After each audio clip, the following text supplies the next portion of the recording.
Jadi program-program yang beliau laksanakan kan banyak sekali tuh. Ada makan bergizi gratis, ada hilirisasi, ada Denantara. Pada hari ini kita punya program kesejahteraan itu sangat banyak, Mas Aiman. Ya, ini saya catat aja ini paling enggak sudah ada lebih dari 30. Ya, 28 triliun, 28,6 triliun. Dari hasil korupsi, termasuk misalnya dari CPO.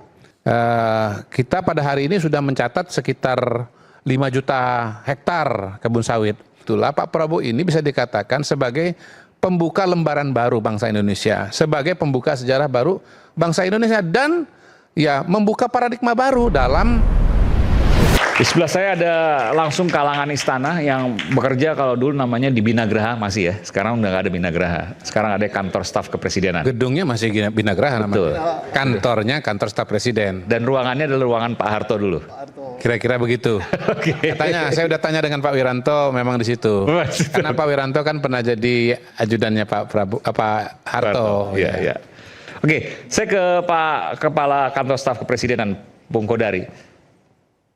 Tadi disebutkan antek asing apa, tapi sebelum menjawab itu, apa yang Anda bisa nilai dari apa yang kemudian dibicarakan Pak Prabowo kepada para tokoh-tokoh kritis ini?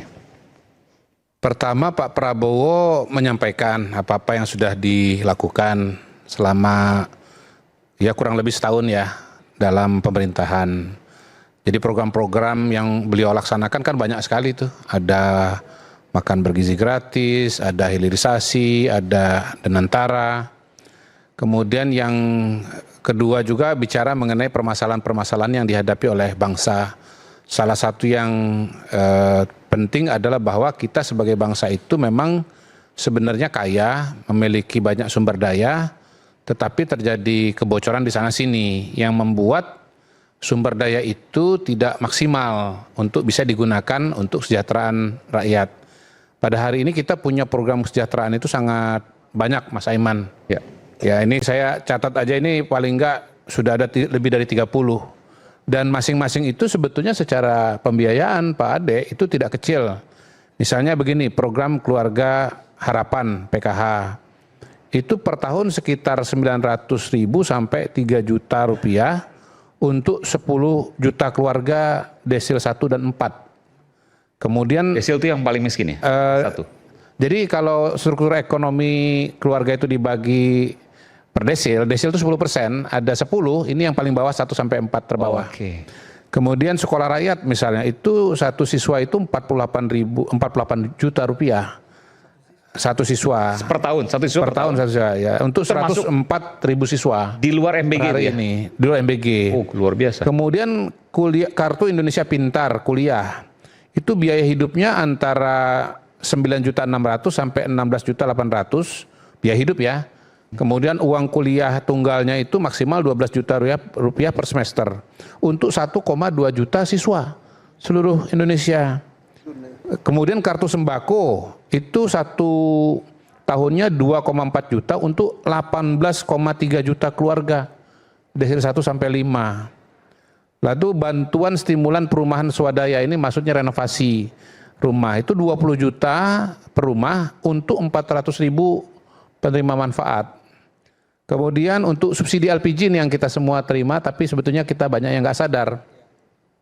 Itu nilainya 1,3 juta rupiah per tahun untuk 62,7 juta rumah tangga. Termasuk yang 12 kilo tuh ya, ada subsidi? Iya, ya ini secara umum lah ya, secara umum. Kemudian subsidi dan kompensasi solar itu 3.200.000 rupiah per tahun untuk 484.000 rumah tangga Pertalite. Ya, masing-masing kita mendapatkan tunjangan dari pemerintah sekitar 240.000 per tahun untuk 33,7 juta rumah tangga. Listrik per tahun itu 1,2 juta untuk 86 juta rumah pelanggan. Kemudian cek kesehatan gratis itu yang sudah berjalan ya, itu antara 600 sampai 1,1 juta per pemeriksaan itu 130 juta. Dan kesimpulannya uang itu sebenarnya kurang karena ada tambahan yang seharusnya dari kebocoran tadi. Iya, jadi akan penerima manfaat kita ini akan jauh lebih banyak kalau kebocoran-kebocoran itu bisa ditutupi. Nah, salah satu upaya utama dari Presiden adalah untuk menutupi kebocoran itu. Nah, menutupi kebocoran itu punya dua makna. Pertama, sebagai penegakan hukum. Yang kedua, sebetulnya dari tindakan penegakan hukum itu bisa didapatkan uang-uang yang bisa dipakai untuk ya yang lemah dan miskin ini isong guyu itu, kata Presiden itu. Bisa ketawa.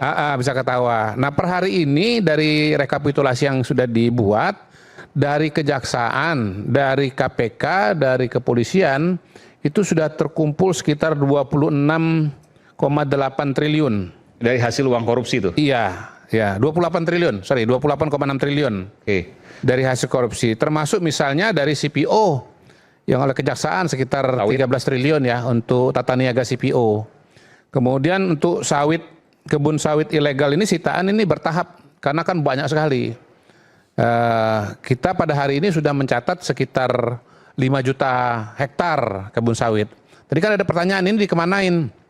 Kebun sawit ini yang masuk ke wilayah terlarang itu dikembalikan untuk fungsi hutan sekitar 1 juta. Yang 4 jutanya lagi tidak dapat izin, tidak ada izinnya. Itu dikelola oleh BUMN namanya Agrinas Palma. Jadi untuk sitaan, untuk kebun ilegal itu ada 2 pemasukan yang akan didapat. Pertama dari denda karena mereka sekian tahun punya kebun sawit dan mendapatkan manfaat dari kebun sawit itu di lahan yang ilegal. Yang kedua, setelah nanti dikelola oleh BUMN Agrinas Palma, nanti pendapatannya secara rutin tiap bulan, kemudian setahun, 2 tahun, 3 tahun dan seterusnya itu akan masuk ke negara. Ada pertanyaan juga dari Bang Ray, itu uangnya kemana? Lah kan kemarin sudah ditunjukkan bagaimana uang itu diserahkan langsung kepada Menteri Keuangan. Nah, mungkin kayak Pak Susno, banyak informasi jadi Bung Rey belum nonton atau nggak lihat. Dikasih langsung ke Menteri Keuangan dan masuk ke kas negara. Gitu. Jadi itu adalah bentuk keseriusan Presiden untuk bisa mengurangi kebocoran sekaligus menegakkan hukum ya pelanggaran-pelanggaran yang terjadi selama ini. Itu Mas Aiman. Bung Godari, tadi saya tertarik kenapa disampaikan oleh Pak Susno bahwa ada kasus, tapi APH, aparat penegak hukum, nggak jalan. Oleh karenanya militer yang kemudian maju membuat shock terapi. Contoh di IMIP. Nah pertanyaannya satu, kenapa? Yang kedua, jika nggak jalan, jangan-jangan tentu ada berpikiran. Ada kong kali kong di belakangnya. Adakah penegakan hukum di situ? Silakan. Saya lanjutkan aja yang tadi itu.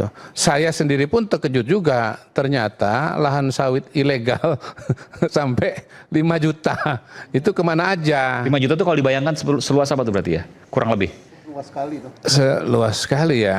5 juta hektar ya? 5 juta hektar. Katanya akan meningkat mungkin waktu dekat 9 juta. 9 juta. Kalau bisa dibayangkan seberapa tuh Pak misalnya? Pak Susno, mungkin ada yang bisa membayangkan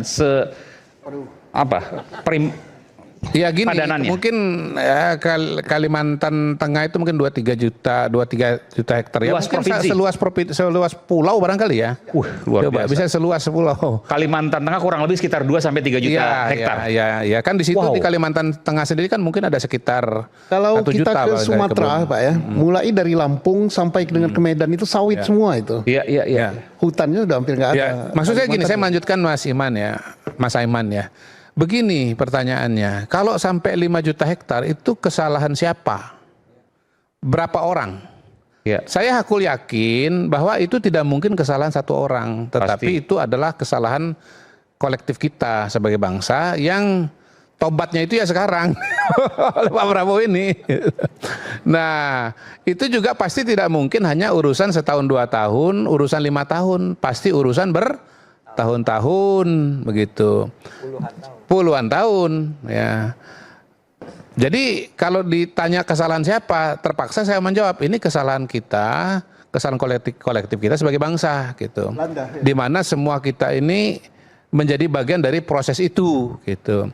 Nah, Pak Prabowo bisa melakukan ini, pertama beliau sering mengatakan begini, saya udah lama jadi orang Indonesia. Itu satu. Soal itu kita sama gitu. Udah lama juga jadi orang Indonesia. Saya 50 tahun jadi orang Indonesia. Pak Susno mungkin 70 udah Pak ya. 70 tahun jadi orang Indonesia. Tapi yang juga penting adalah Pak Prabowo itu sudah menjadi bagian dari elitnya Indonesia itu dari lama. Sehingga beliau ini bisa mengetahui hal-hal yang mungkin masyarakat umum, masyarakat awam Saya pinjam istilahnya Bang Rey, orang pinggiran. Itu. Ya, saya ini kan masuk ke elit kan baru-baru aja. Kemana masih pinggiran? Jadi saya nggak akan tahu Pak soal-soal begitu. Saya tahunya dari mana? Dari Pak Prabowo. Pak Susno itu jadi elit udah lebih lama daripada saya. Elit polisi lagi. Ya kan? Tapi apa pernah kita selama ini mendengar Pak Susno sebagai Kabar Reskrim mengatakan kepada kita semua waktu beliau jadi Kabar Reskrim nih, ada sekian juta hektar sawah kebun sawit ilegal? Nggak pernah Pak. Pernah nggak kita dengar soal ini sebelum Pak Prabowo ini mengatakan gitu? Baru di zaman Pak Prabowo ini. Memang karena itulah Pak Prabowo ini bisa dikatakan sebagai pembuka lembaran baru bangsa Indonesia, sebagai pembuka sejarah baru bangsa Indonesia dan ya membuka paradigma baru dalam mengelola bangsa dan negara gitu. Analisa beliau ini betul-betul tajam, betul-betul konkret dan betul-betul dilaksanakan. Kok bisa begitu? Ya saya tambah lagi, beliau juga sudah lama jadi calon presiden. Ya karena beliau lama, jadi dia ngulik-nguliknya itu permasalahan ini juga sudah sangat mendetail. Jadi buku Paradoks Indonesia, Strategi Transformasi Bangsa. Nah kalau teman-teman mau memahami Pak Prabowo, baca aja 2 buku itu. Karena apa yang beliau laksanakan pada hari ini, beliau kerjakan pada hari ini, sesungguhnya adalah implementasi dari 2 buku itu. Saya mohon koreksi kalau saya salah ya. Tadi Anda katakan buka lembaran baru.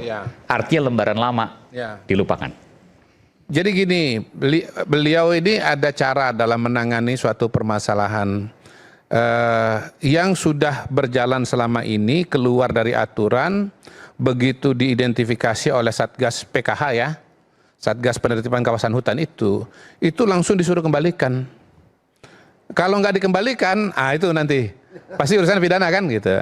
Nah, dikembalikan pun itu dengan cara apa? Dengan cara yang produktif. Bayar denda. 1, barangnya diambil. 2, bayar denda.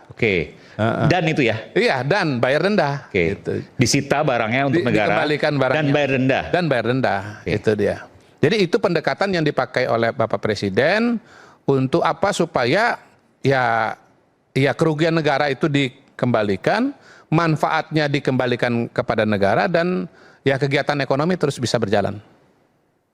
Baik. Stay updated. Info terkini masih banyak. Jangan lupa subscribe, like, dan share YouTube official OKZone. Dan selengkapnya ada di okezone.com.